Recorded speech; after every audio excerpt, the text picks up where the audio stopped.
I am so excited for this next guest, partially because he's a friend of mine, but he's also a friend of one of the happiest places in the world. So without further ado, What's going on, Toya? hey, it's so good to see you. Same here. So I came with a little gift, my little VIP guest. My twin. All is good? I'm so great. It's so good to see you. I'm so happy about this conversation because I've known you for years, Many years. but In different capacities. But what I like about what we're about to talk about, and we're going to talk about a lot of things, but what I am so thrilled to talk about is your growth, your journey from high school pageants and fashion to many of them and just life and your journey and Almost full circle, because I went to Disney as a kid, right? So imagine being a designer alongside the team is mind-blowing at this point. the happiest place in the world. Well, let's go. Let's get into it. Said I got big dreams that all about to come true. Chilling at the top with a nice view. It's a good life right now. It's a good life right now. Good life, it's a good life. Good life, it's a good life. I'm so excited, as I usually am with every episode that we have, but I'm extra excited today because I have a guest co-host with me, Little Miss Minnie. But what I like about Minnie today is the fact that she is dressed in Bahamian attire. Minnie is strutting her stylish little outfit. And why this is a thing on this show today is because this little doll is very important to me, has become important to me over the course of the last few months because she was curated. Her whole outfit and her whole Disney family outfit was curated by none other than Theodore Elyett. And that's who my guest is today. I would be remiss if I don't say how proud I am of my friend, my dear friend, for all of his achievements and his accomplishments, but most recently, being able to outfit the entire Disney family of characters. Like how many people, how many designers in the world outside of the Disney team can say they've done that? So, welcome to the show, Theo. Thank you. I could say Toya, right? I can call you Toya. Call me whatever you like. Thank you, Toya. There's so much to talk about today, but we'll start with the most recent achievement. While I sit Minnie on my lap for just a little She'll bit. behave just for a bit. She'll behave. But there's so many things that we can talk about, and we will talk about. We're going to talk about family upbringing. I want to talk about your journey. Yeah. I want to talk about all the people, the wonderful people you meet. I want to talk about crazy experiences and the many hats you wear. Yeah. But let's start with your most recent achievement. You are literally the only fashion designer outside of the Disney team in the world. That's correct. Not even just the only designer in the Caribbean. The only designer in the world. ever. Y'all don't know how big that is. So I'm gonna say it again. Like the only designer in the You're whole giving me goosebumps all over world again. that has had the experience, the opportunity to showcase your talents for a big brand like Disney. Yeah. Like, how did that make you feel when you got the call? It was literally mind-blowing, and to be very honest with you, Toya, it wasn't until probably 12 months after everything has been launched, I realized the gravity of the situation. Going through it, I was just doing what I loved. I was designing, I was putting culture on display for the world to see, and it wasn't until one of the execs took me to lunch. And she said, do you realize how big this is? I said, yeah, man, I'm designing for Mickey, Minnie, Donald, Daisy, Goofy, Pluto, Chip and Dale. Yeah, I know how big it is. She said, no, I don't think you understand. She's like, you are the only person in the world outside of our in-house designers, because they could have gone to their in-house designers and say, listen, put together, this is the Bahamian theme, put together a wardrobe for the iconic pals. But they came to this little black island boy to design for their iconic pals, and even outside of that, extended to me a contract to produce a retail collection, as well as the plushie collectibles, which you're holding right now. So for me, it was mind-blowing, but again, because I was in the moment, I just wanted to design, I wanted to create, I wanted to put the Bahamas on the map with an iconic brand. In the moment, it was just me living, right? But then when I took stock of what was actually happening, it was absolutely mind-blowing for me. I can understand that because I kept thinking, when I first heard about it, I want to say I was one of the lucky people that kind of knew about it.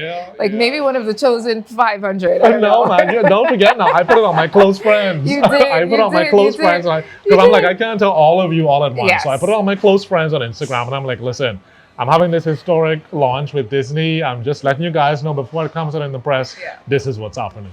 And I was so excited, but I had to stop and take stock about it. I was like, this is a really big deal. As someone who has really close ties to Orlando, like I drive past Universal and Disney almost every day, like when I'm there.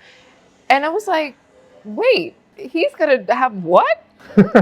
It literally hit me like a ton of bricks. Like, you will have presence on the happiest place in the world, or what's dubbed to be the happiest place on For earth. life, because so my Yes. retail contract is for 2 years. Initially, it was for 18 months, Yeah. and so that's my men's and women's wear pieces on Castaway Key, which is in the Abacos, Yes. as well as Disney Lookout Key at Lighthouse Point, which is in Eleuthera.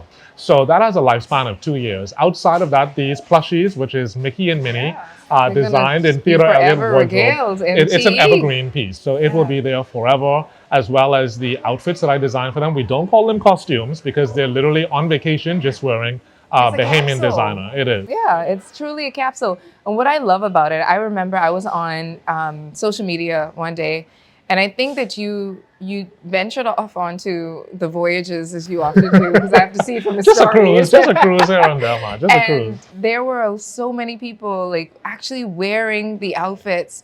How did that make you feel to actually see it come to life It was on human heartwarming. bodies? It was heartwarming for me because Toya, let me tell you, so my mom was always an advocate of write the vision and make it plain. So Yeah. from a 13-year-old boy, I always wrote down what I wanted to be. I could vividly remember, I want to be on CNN, Yes. which happened, and I wrote down, I want to be a world famous designer like Versace. And while I may not be at the level of Versace, to be able to Oh, say you are. that to be able to say that I've partnered and collaborated with the Disney brand is something that's next level. Yes. And to be able to put the Bahamas on the map in that regard is something that's next level. To be able to have evergreen pieces that are going to be in Disney's Lookout Key at Lighthouse Point and Castaway Key in the Abacos, for me, I mean, it's to be able to see people on the cruise that I'm on and they run up to me and say, hey, you're Theodore Elyett. I saw your promotional video with Disney, or, I went into the store and I only went in there with the mindset of purchasing one item, but I purchased the entire collection. For me, that means my job is done, because outside of carrying home a Theodore Elyett piece, they're carrying home a piece of the Bahamas with them no matter where they go. So now it's a conversation piece about the Bahamas. This is tourism. It's fashion tourism. It really is. And so I'm happy to be an ambassador for the Bahamas on that level. But more importantly, I think for me, as I look back on everything that you shared, like the impact is you get to change lives. Yeah. People go to Disney World, or they spend time on Disney cruises because they want to experience something uplifting, something heartwarming, It's a something magical lighthearted. experience. It Even is as an truly adult going on a magical. Disney cruise, like it's magical. Yes. So to be able to see the looks on kids' faces, adults' faces, and they're taking home pieces of what you brought in terms of happiness to them, I think for me, most importantly, it's that impact of just adding to somebody's memories in the most positive ways, and being able to say that you're from a small island nation, that where that ripple effect comes into place. You literally drop one little drop of water and then it just spreads. Like, And it even literally outside feels of that it- way. Even outside of it impacting these millions of tourists that will visit the Disney destination spots here in the Bahamas, for me, it's about that little boy and little girl in the Bahamas or anywhere around the world in, small communities who have this big idea that someday they're going to be great, but they may not be surrounded by the most positive environment. I grew up in South Beach in Nassau, very humble beginnings, but my parents always instilled in me that you can be greater than where we are right now. Not everyone has that circumstance and background. And so I want people to be able to see this story and see Theodore Elyett, that little boy from South Beach, Nassau, Bahamas, was able to do it. And I want them to be able to get their hands on these Mickey and Minnie pieces and for it to be an inspiration that it's possible. I want my trajectory and the level of success that I attain to be able to be an inspiration to that little black boy and girl, anyone around the world, that it is possible. And it definitely is possible. I mean, you've proven it. We have what I try to remind people with our 21/7 island and less than 500,000 people across the islands of the Bahamas. One of the reasons why I wanted to do a show like this was not just because I feel like there's the 1% in the Caribbean, but let's reel it in, magnify it even closer to the islands of the Bahamas. That 1% of the people that are considered rare ones that do what they do, like, we weren't raised with silver spoons in our mouths, Absolutely the not. majority of us in this country. Yeah. And when they say self-made, in a manner of speaking, it is true. Like you're not handed anything. Yeah. You work so hard. Yeah, your support system could be great and sometimes it's great, but the opportunities don't come the way they do for others.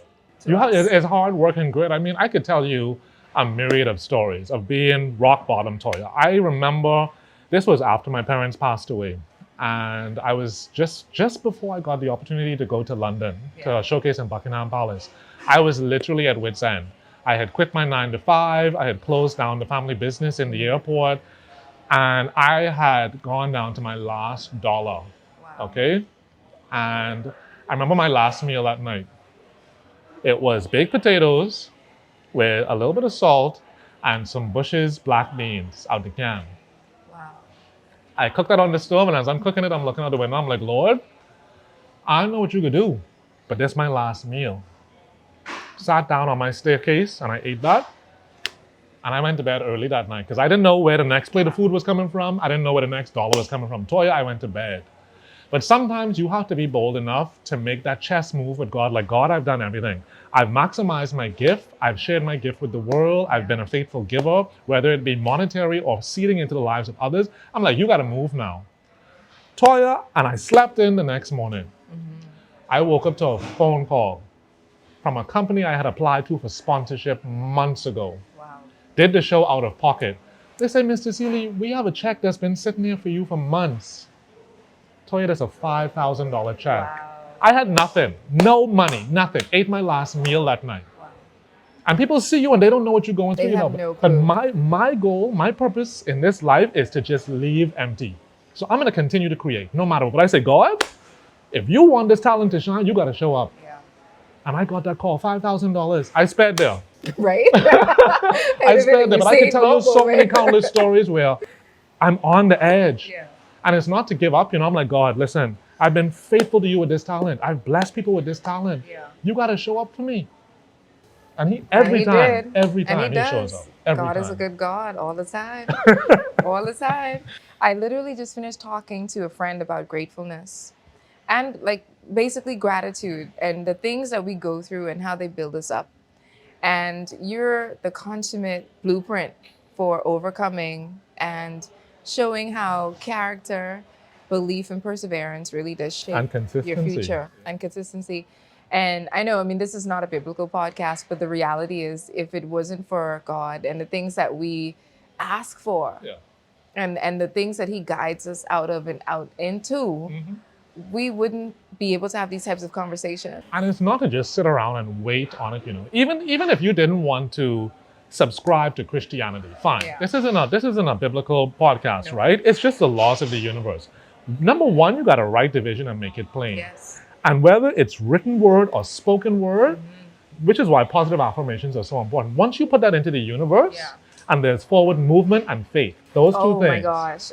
Forward movement and you're faith speaking. and consistency. The universe has to move. Because now you have activated every atom in the universe to work in your favor, to conspire, because they see an individual who has a dream, operating in purpose, and the faith to move forward. Once you activate that faith, the universe, God, got to show up. But see, again, this is what I believe. And so I'm going to talk about it. I feel like I literally was just talking to my makeup artist not too long ago about the thought process that our gifts make room for us. Absolutely. And I 100% believe that. But where we fall short is activating what those gifts are and how they make room for us. Like the Bible talks about faith without works is dead. And so when you want to manifest something that's truly for you, you got to act. Let me tell you how this You got to work. Let me tell you how this Disney thing came about, right? This was during the pandemic. Yeah. And I was home one night watching this Netflix show, I think it's called Next in Fashion. And a stylist was on there. And he said something. He said, you could get 1 million no's. You just need that one yes to unlock that door. And I tweeted it, right? Didn't expect him to respond, nothing. Went and followed him on Instagram.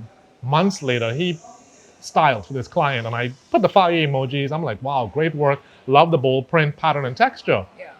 The next day I woke up to an inbox from him saying, hey, listen to me. I saw your blue collection that you did with Bahama handprint. My first retail collection I did during the pandemic. He said, send this to me. I'm going to have my stylist assistant reach out to you. Send it to me in LA.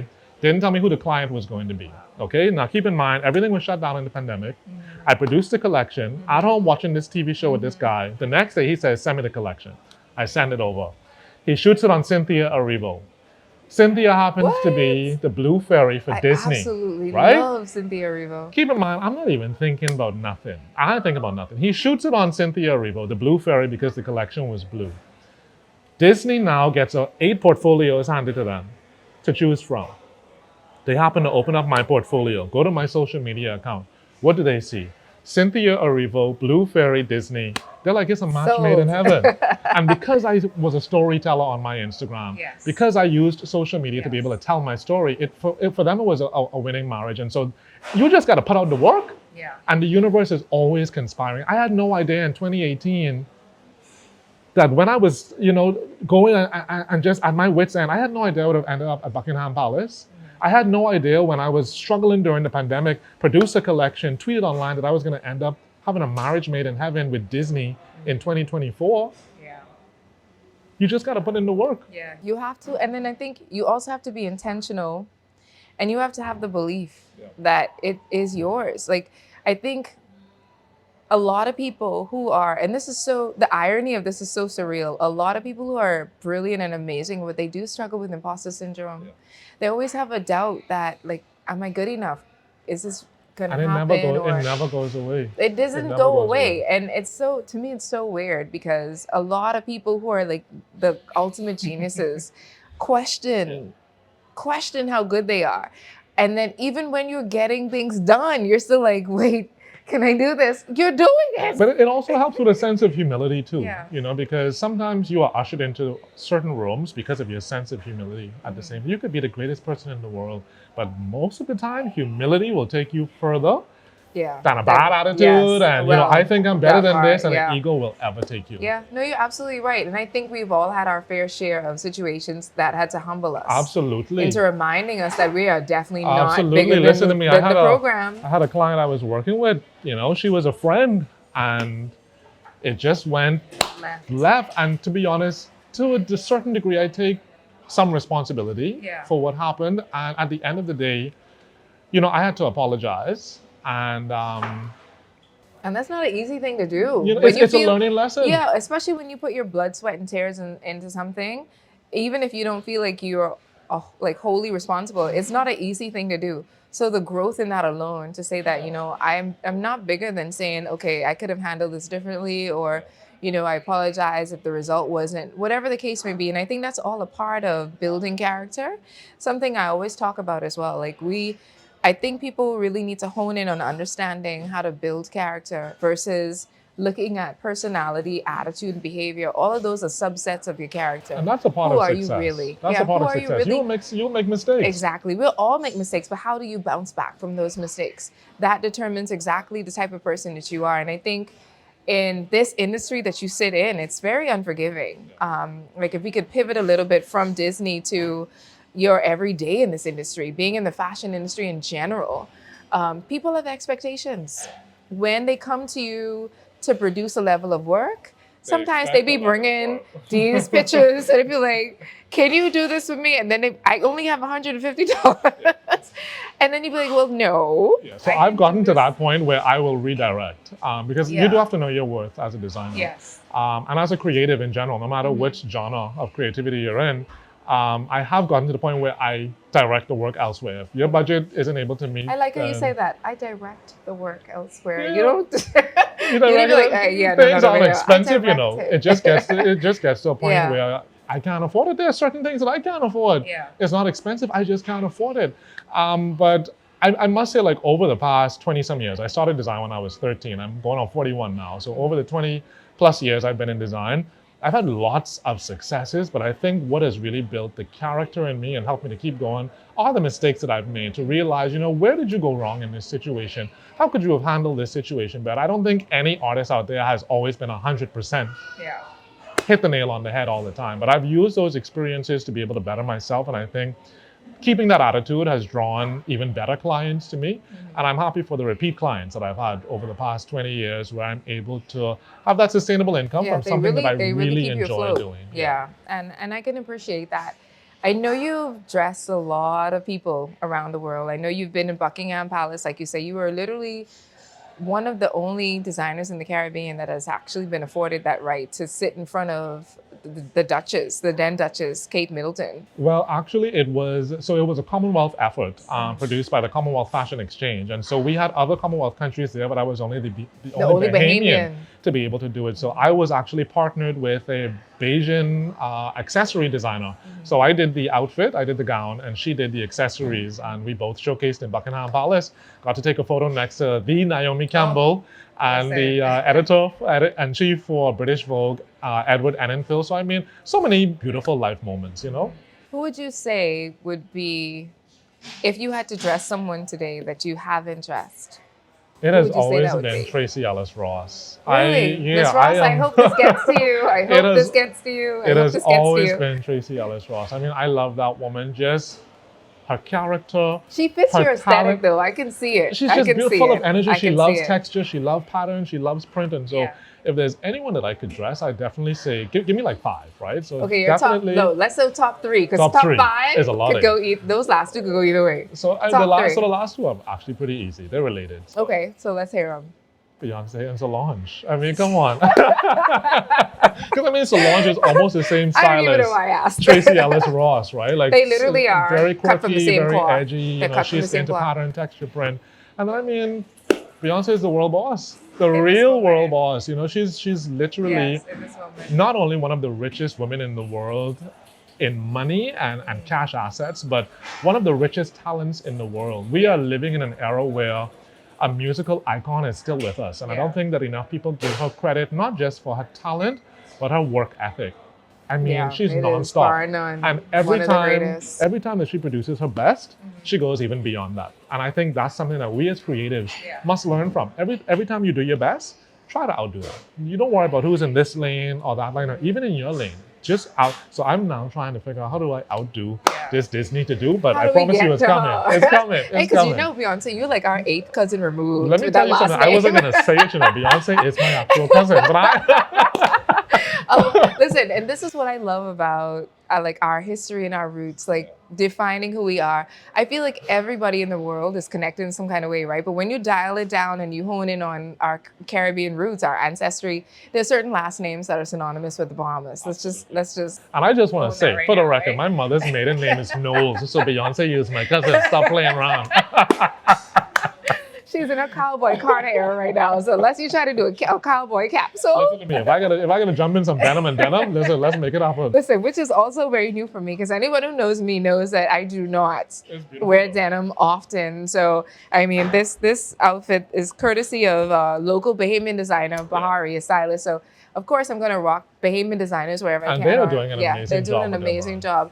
But it's because of brands and people like you guys that really curate an experience that make us stand out. And that was another reason I wanted to talk to you because you not only have you curated such an amazing experience for people at Disney, not only have you done an exhibition at Buckingham Palace, but you have your own bespoke print collection at Bahama Handprints. Yeah.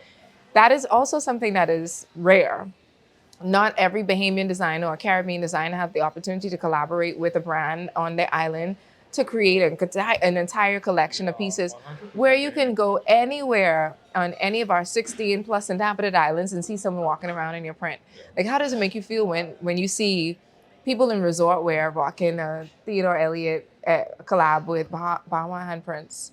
For me, it's always surreal to be able to see the end product. And like I say, in the moment, you never think about it. But to be able to walk on a plane and see somebody wearing the Nikki and Theodore Elyett and Bahama Handprint shirt dress, I'm like, that's my piece going on the plane right now. And I had so many of those moments. And it's just very humbling and heartwarming for me. Of course, the dollar value at the end of the day means a lot as well, right? But to be able to see my dream come to reality, I always said that Theodore Elyett is a brand for a woman who has a penchant for luxury. She has an acquired taste and an affinity for luxury. You know, she's a world traveler. She's a woman who knows who she is. And to be able to see those Bahamian women walk around in my pieces every day, you know, go into the market, go in on a flight, bumping into them around the world, it just makes me feel really honored to know that I am living in my purpose. Like I said, when I leave, I want to leave empty. So to be able to operate in my purpose, to live full, It's an overjoying experience, Toya. And I think you're doing it because when I look back at what I know from experience and then reading through your accolades,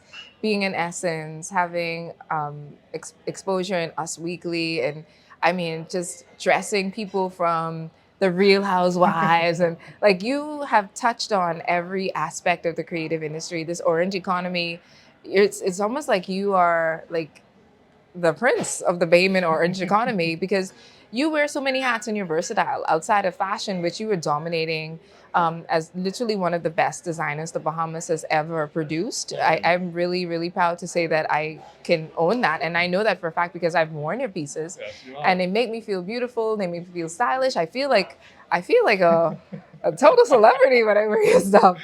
And then I got to go and put my own clothes back on. Like, no, I want to go to bed in this. It feels so good. It feels so good to do that. So to segue from that to the fact that you are a true journalist, like there's a lot of things people don't know of you. So when I say you wear many hats, like literally, pun intended, like you're literally in different buckets and you own them. And people often ask me, they're like, so which one do you love more? You can't love journalism and fashion the same. And to be honest with you, Toya, I love both of them equally. I started fashion when I was 13 years old. I started journalism when I was 18 years old. Jerome Sawyer, a very notable Bahamian journalist, took me under his wing and trained me. And I love being able to tell stories. And for me, it was never about the news about the fiscal budget, politics, the cultural parades. It wasn't even, it was going into the communities and telling the stories of the average man, because it's not every day that they're able to have a platform, to be able to have their voice heard and to be able to shine. So that was always my niche, at being able to tell the stories of the average Bahamian. And I'm kind of walking away from it now. But once a storyteller, but it's always a embedded in your life. storyteller. I have to tell the viewing and listening audience a quick joke. Let me tell you how serious he is about journalism, okay? I would always host things at my home and be like, I want you guys to come over. Sometimes it'll be a potluck. Sometimes it'll be like, come as you are. We just drinking, libating, having a good time. And I called him. I was like, Theo, you got to come over. We're doing this thing at my house, da, da, da, da, da. And he's like, yeah, I'll come. I'll be there. I said, okay, great. Literally about 2 hours later, he said, child, somebody died. I was like, what? When you're on call, you gotta go. I was like, what are you talking about? What do you mean somebody died? And then I remembered, oh, yes, that's right. You're a journalist. You have to capture. So I would always be like, I'm having this thing on Thursday. I hope nobody dies. I know. Please come. That became my 24/7. It became a thing where it's like, you never know when he has to leave and capture a story. And then not only capture the story, but write the story and then edit the story and then post about the story. And then you did have to still go home and get a dress done. I would leave my 9 to 5 and then pull an all-nighter. Sew all night. Yeah. Maybe catch an hour power nap, get up and go right back to work the next day. And for me, like, I never lost that drive. I never got tired of it. Like, I was raised that way. My mother raised us to be workers. I will tell you, and a lot of people won't get or understand it when I tell you this story, but the morning my father passed away like around 5 o'clock that morning. And I was working at the Hilton at the time as a marketing manager. And I remember sitting at the foot of the bed and I looked at my mom and I'm just like, what do we do now? I'm like, what's next? She literally said, my dad's body is still laying there waiting for, all the officials to come and do what they gotta do, remove the body. She said, get up and go to work. I said, huh? She said, get up and go to work. Wow. And Toya, I got up. And went to work. I was 30 or 31 years old. I got up and I went to work and I was shooting a Christmas, because my dad died a few days before Christmas. Yes. I was shooting a Christmas special on a local television show. And I went and I worked and I wished everyone a Merry Christmas. And when you're spending time with your family, just hold them a little extra tight.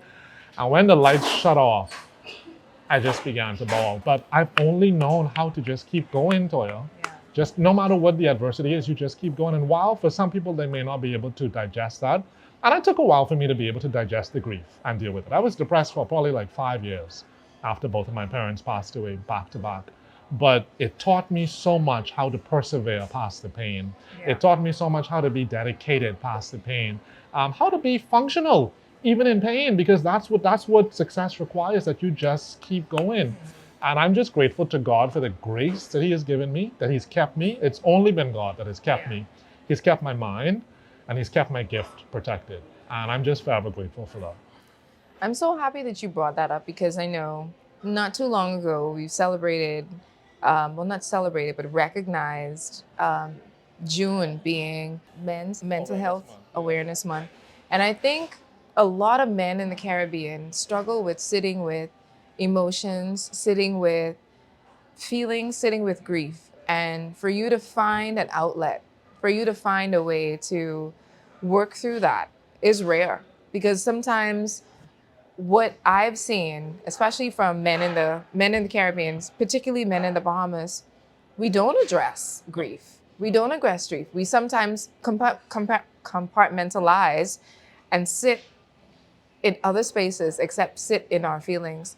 When you lost, because you lost both parents in close proximity to each other. 1 year apart, same month.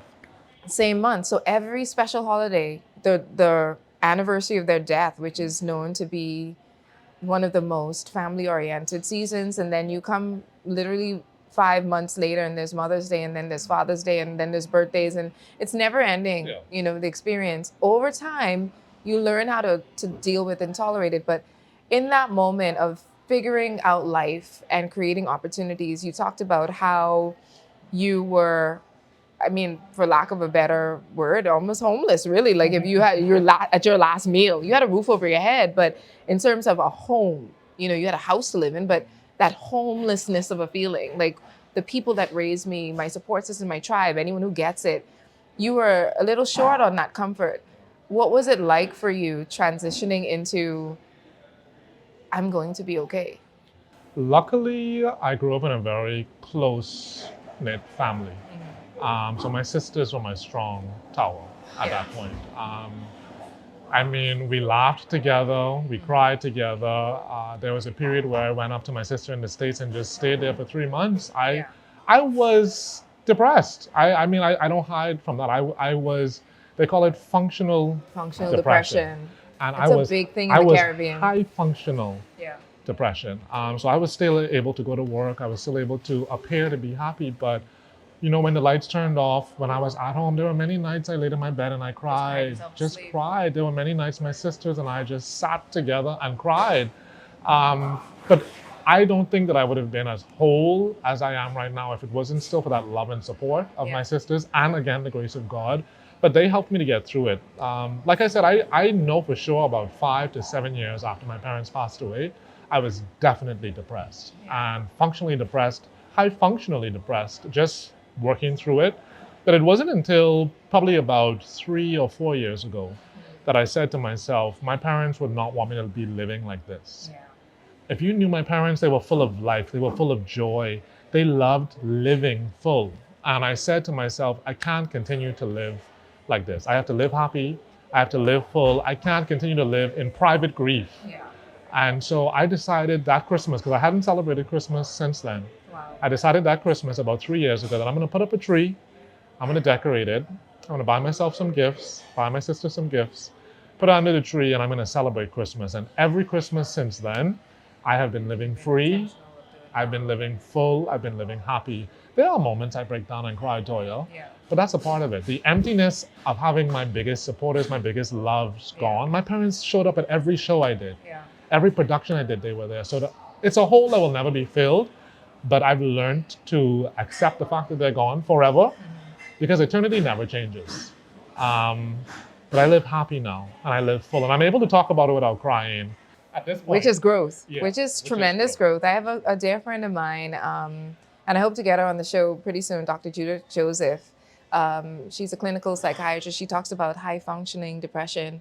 And she does these really cool memes and skits and reels online that creates scenarios that shows us, like it's a mirror to see exactly what a lot of people go through.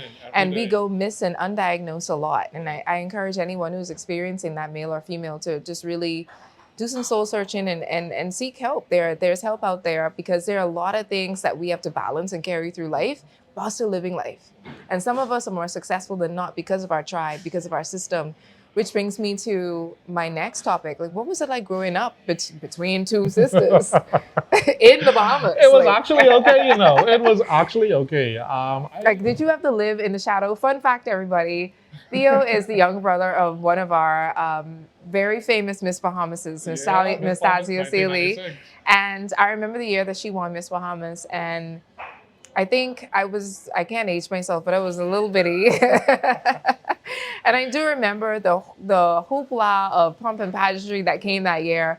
He also came from one of the most pageanty high schools in the world. I think you guys have the most pageant queens. A lot of beauty. In the Sadie Bahamas. Francis. You have Sadie, you have Brianna, you have Nastasia. It's like There's so 5 many, or man. 6, There's so maybe many. even it's up to maybe 9 or 10 of them at this point.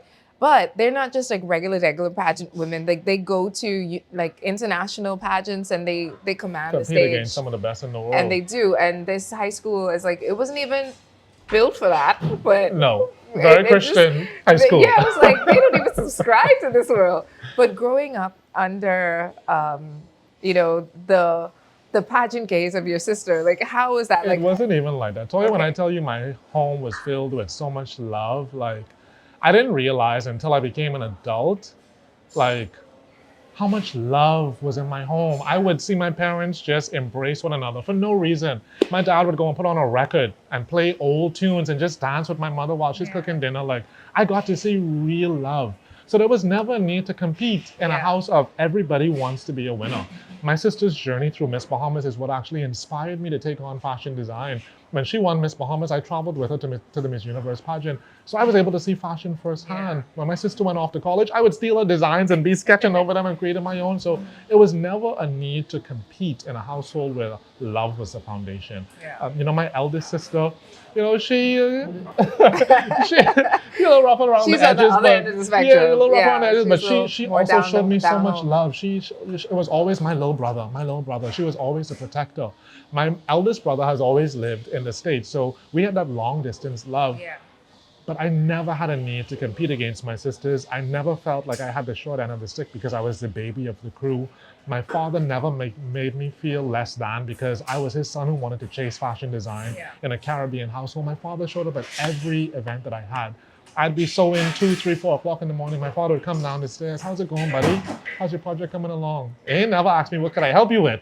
But he wants to know how's it going. But that was the kind of support system that I grew up with. That was the kind of love that I grew up with that has made me the wholesome individual that I am today, where it was never a need to compete. So when I operate now as a designer at 40 going on 41, I don't have a need to compete with anybody.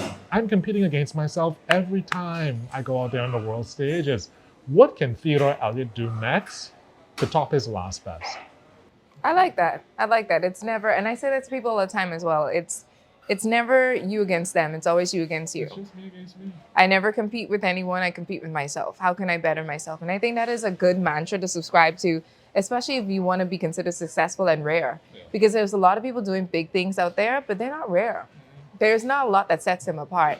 So defining those things that do, I think, is definitely one of the keys to success. Promotional consideration provided by Bahamas, the brand of the Bahamas, offering Bahamian luxury, and Bar Paul, a golden resort and residence bar. Now we're gonna pivot a little bit more into some things more Bahamian. Okay, all right. More Bahamian. It's kind of like my version of hot takes.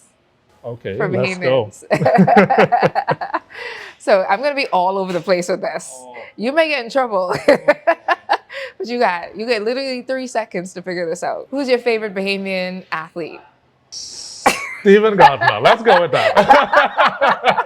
I already told you about to get in trouble with this. What's your favorite Bahamian sport? Track and field. I mean, I know we got sailing and cricket and all them things, but come on. Because I was going to say, track and field is not our love track and national. field, you know? It's not our national sport. It's not our national but sport. I have to be with you on that one. Yeah, It's favorite track and sports. We field. got that in common. Your favorite Bahamian fried food dish?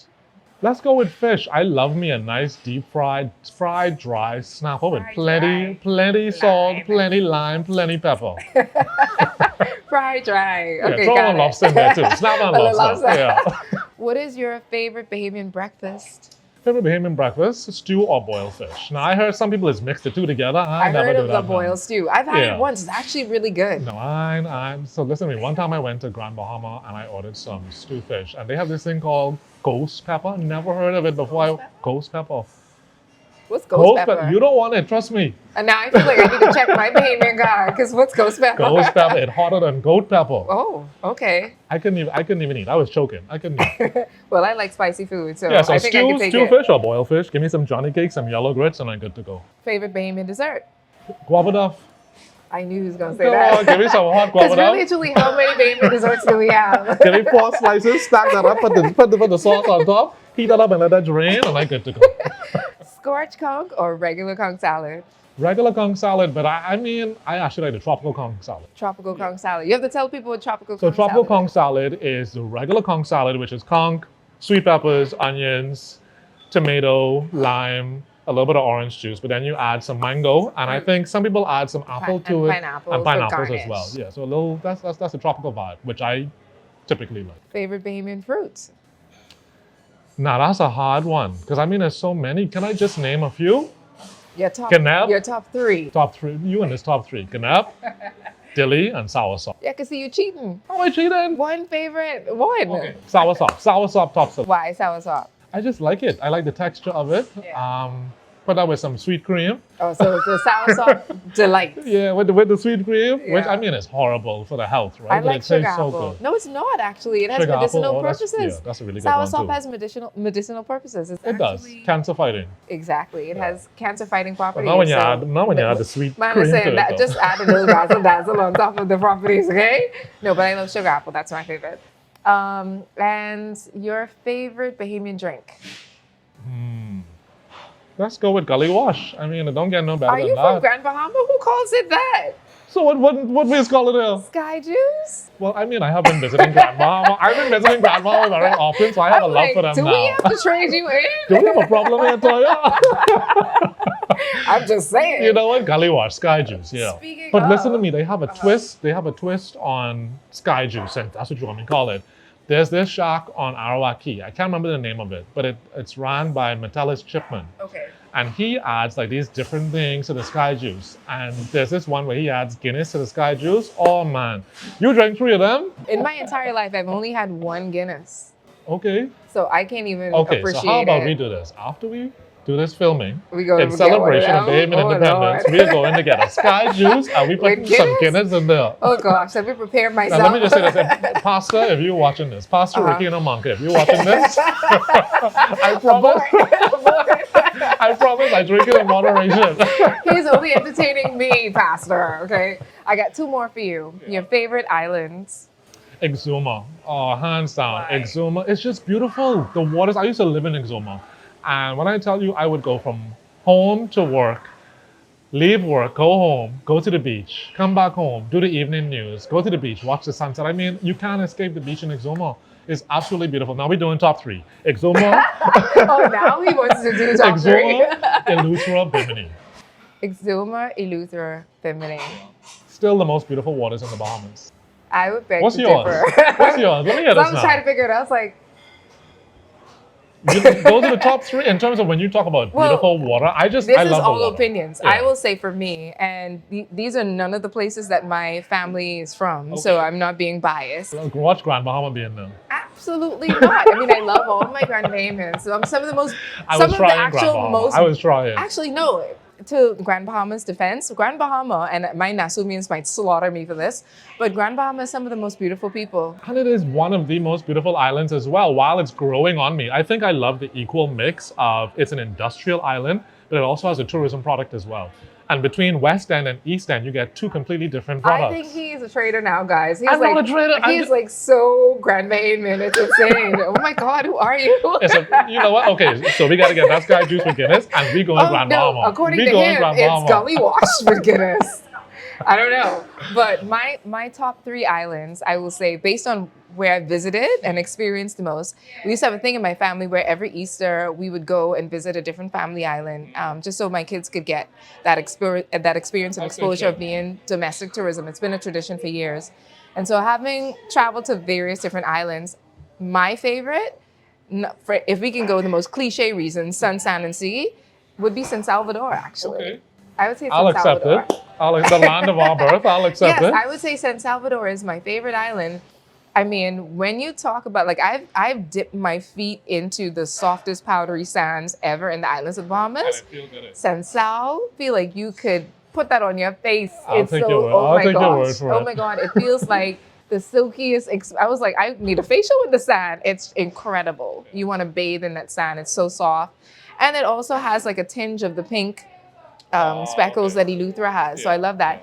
But most importantly, what I love about San Salvador is their water. We talk about having some of the most translucent, diamond-like, pristine waters in the world. Top notch.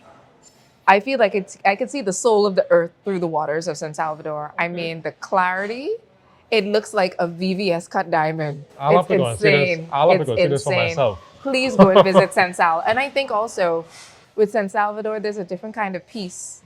When I visit, the quietness isn't loud. Well, I mean, you see what San Salvador is? Yeah, I mean, it's literally next to all the way down. It's the closest island probably to Okay, Africa. no noise down there. Like you could literally drop off the Atlantic in San Sal. Literally. But it's beautiful and I absolutely love it. Anytime I want to clear my head and just have me time, that's the place I would prefer to go. I would second Eleuthera. Okay. Eleuthera for different reasons. I am a domestic tourist at heart, and I've been in hospitality the majority of my career, and Eleuthera is one of those islands that gives you the best of both worlds. Resorts that are literally in the cut, off the beaten path. But so beautiful. It's so beautiful. And then you have 5-star resorts that you feel like you're in the Hamptons. So I love the experience that gives from a hospitality standpoint. Yeah. And because it's such a long island, you have different experiences in every settlement. You never know what you're gonna get. You may just run into Lenny Kravitz, or you don't know who you're gonna run into in Eleuthera, and you always feel like one with those people. And I love that for us. And my third island, actually, it's not really an island; it's a key. Okay, is that accepted? It should be because people live there. Okay, all right. Bahamians live there. I would say Great Harbor Key. Okay. I absolutely adore Great Harbor Key. It feels like somebody just, when you're cutting fabric and you thought that was a scrap, but you still need that, and you bring that back in and actually completes and you the weave piece. it in so beautifully. Boom. That's how I got feel you. about Harbor Island. That was a great analogy.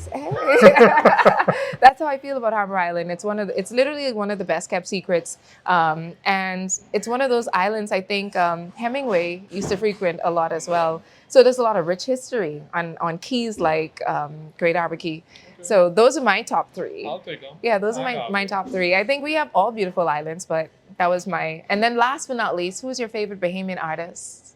Dog don't bark at parka. We talking song or? Yeah, well, not song, but artists in general. Um, Because clearly I was his favorite Bahamian song. That's very hard to pick, Toya. Come on. I mean, there's so many. Not at all. I can give you mine with my eyes Well, closed. I can't. I mean, when you talk about like fine art, Alan Wallace. Well, not Matthew Wildgoose, not Keisha creative Monroe. artists, not creative artists, musician. Let me rephrase Musician, that. Musician. Oh, but we could do part A, part B.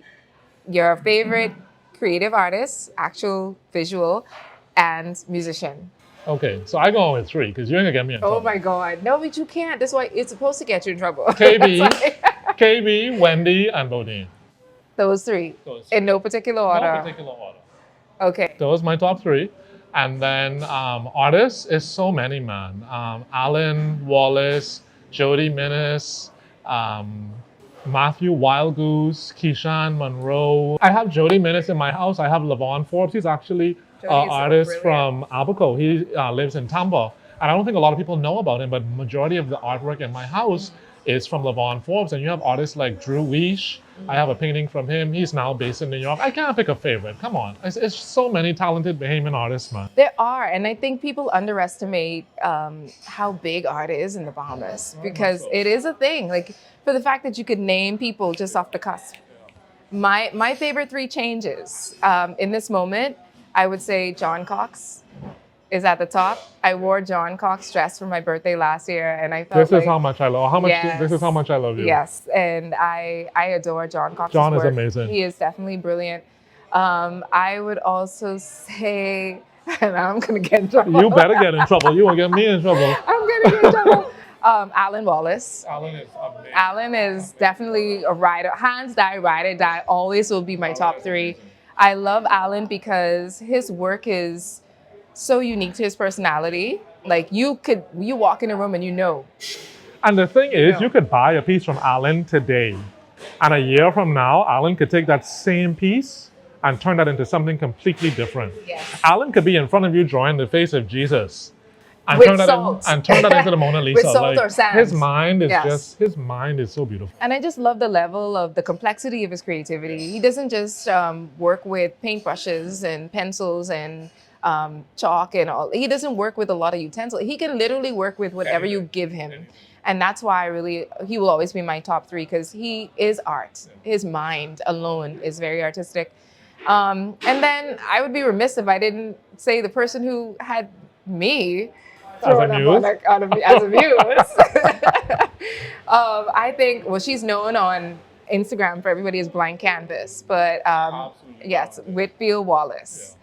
Amazing. Her work is just, You know, one day I'm gonna have her do a mural in my house, like just as a wallpaper. yes, she is. And it's so intricately extraordinary. beautiful. It is extraordinary. And like you said, we have so much beautiful artists, talented artists, and what you do for a living is also considered art. And so there's so many mediums, and that's what I love about the Caribbean diaspora, not just the Bahamas, but every other island you go through. Like you've been in Caribbean Lookbook many times, and you've been in many different fashion shows and been in front of many cameras where you're being honored for not only just being Bahamian, but for the creative mind that you bring to the Caribbean. And I think that's what makes us so different. That's what makes us as that 1% rare. And some of my upbringing in fashion, I actually attribute to my Caribbean experience, being able to go to Jamaica and compete on Mission Catwalk. Yeah. We were down there filming for almost a year, being able to work alongside fashion greats like Kenia, Linton George, Yes. Novia McDonald, White, Carlton Brown. Our mentor on the show, Kay Davidian, I mean, that woman used to carry us through the ringer. But I learned so much from her. In that period, I learned about hanger appeal. I learned about how to fix an invisible zipper properly. She used to go underneath my garment and rip it apart. Yo, what is this? This is not fine. This ain't fine. She really took me to the next level. And I can definitely say that experience on Mission Catwalk made me a better designer. It made me more fine-tuned in terms of making sure that there's finer detail in my work and that the finish on my work is actually beautiful. So we could talk all day All because day. technically All day. we That's do. what we do. Technically that's what we do. But I think it's definitely time to tell people exactly why you're so rare and what's in your future. I mean, if you had to think about, if you give me one word that defines what makes Theodore Elyett rare, what would that one word be? It's a hyphenated word. I'm sorry. Just can't give me one thing. If I had to use a hyphenated word to describe me, I'd say dual journey. Dual journey. Dual journey. And that's what makes me unique. I've always been one man on two journeys, two very different journeys, but they always intertwine with one another. I've always been a storyteller, I've always been a journalist, and I've always tried to be top notch in that arena. Same thing with fashion. I've always been a creator. I've always wanted to make women feel and look beautiful. And I think for me, being a dual journey individual has allowed me to play in two totally different fields, but to intertwine them together where it's a beautiful marriage where I'm still able to operate at top capacity and to be at the top of my game in both of those. And I think that's what makes me rare. I don't think that anyone can say they're a full-time journalist as well as a world-renowned fashion designer. That is rare. To work with an iconic brand like Disney. So I think that's what makes me a rare one. And the ingredients that go along with that are like I shared, consistency, perseverance, dedication, faith in God, understanding that, He's the one to give grace, He's the one to give talent, and to just always show up. Anyone could have a gift, but if you don't show up consistently to perfect that gift and to show up as your best self, nothing's gonna happen. Well, there you have it. I couldn't say it better myself. This was another rare conversation with a rare one. I want to thank you, Theo, for being on the show Thank and you just for having talking me. candidly like we always do. And of course, bringing me company. Who's going to be with me every day. This is such an extraordinary accomplishment. We're looking for so much more that you're going to be bringing and inspiring throughout the next few years. There's I will more be on the there. horizon. I There's will be more. there in the front row with the other 500 close friends. No, I'm only kidding. I will be there cheering you on, but I want to say continue to inspire and uplift and just be the force that you have been for a lot of people This is another episode of Rare Ones. Thanks for joining us on the road. Until next time.